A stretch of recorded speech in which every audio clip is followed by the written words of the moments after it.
La vie, la dignité et la liberté constituent des valeurs importantes de l'homme. Tout individu a droit à la vie, à la liberté et à la sûreté de sa personne. Tel est l'article 3 de la Déclaration universelle des droits de l'homme. Dans cette vidéo, nous allons examiner l'homicide volontaire comme infraction qui touche à l'intégrité physique de l'homme.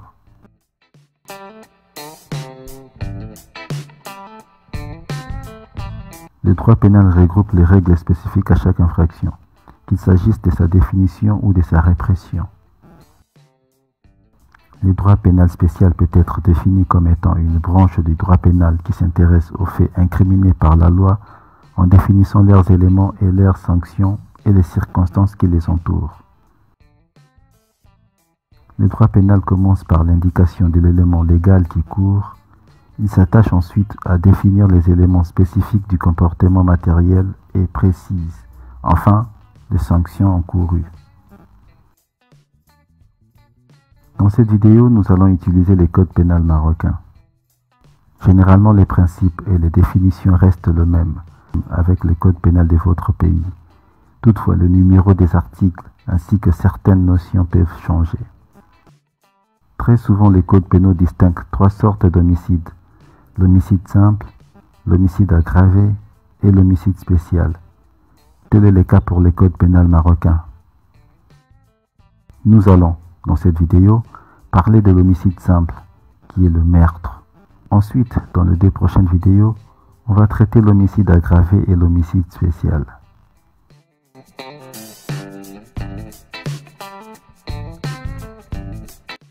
Le meurtre est le fait de tuer délibérément une personne. Quiconque donne intentionnellement la mort à l'autrui est coupable de meurtre et puni de réclusion perpétuelle.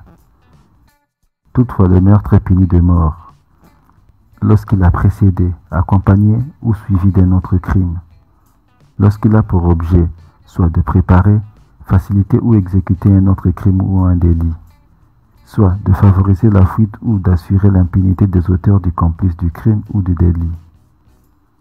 Article 392 du Code pénal marocain. L'action criminelle vise à donner la mort à l'autrui. L'alinéa premier démontre qu'il y a dans les crimes l'élément matériel et l'élément moral.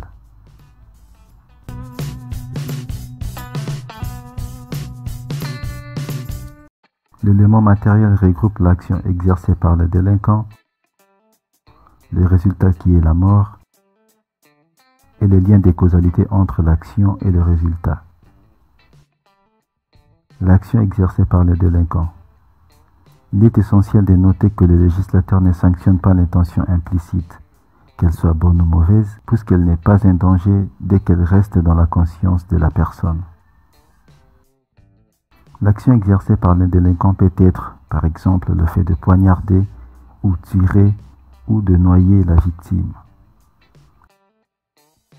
Si l'acte de tuer est consommé et que la victime n'est pas morte, l'infraction sera qualifiée de tentative, selon l'article 114 du Code pénal marocain.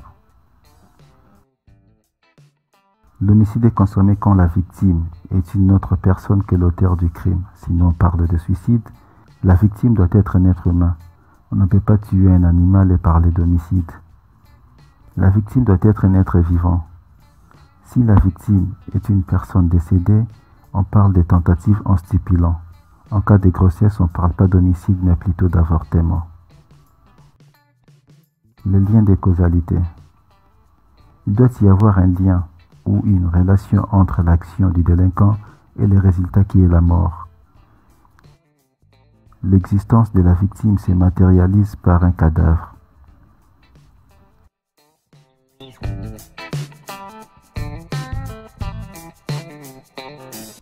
L'élément moral qui est l'intention et la volonté.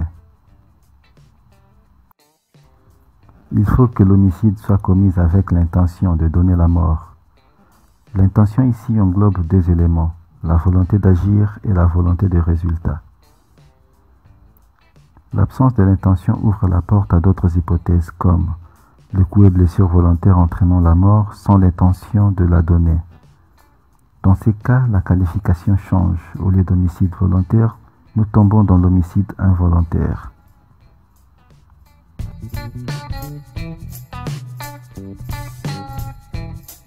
L'article 392 du Code pénal marocain annonce la peine principale concernant le meurtre simple à la réclusion perpétuelle, qui est l'emprisonnement à vie.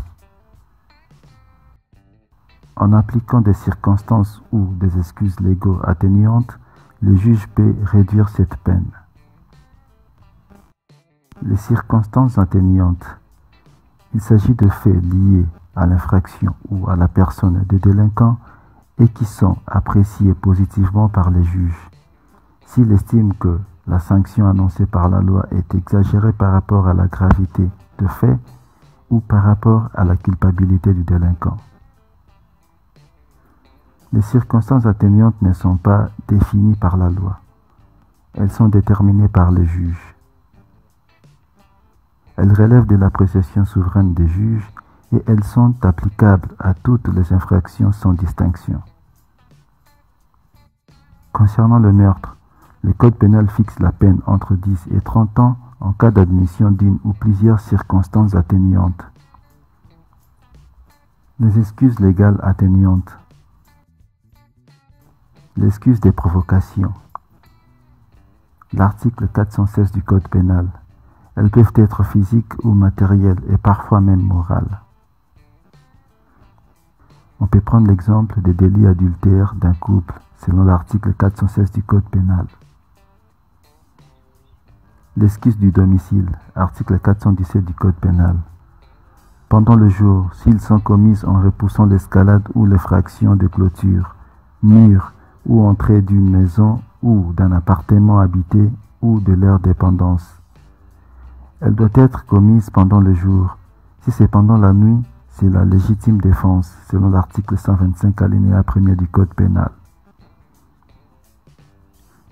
Dans le cas où le juge admet l'une de ces deux excuses légales atténuantes, la loi lui invite à prononcer une peine de privative de liberté délictuelle de 1 à 5 ans d'emprisonnement, selon l'article 423 du Code pénal.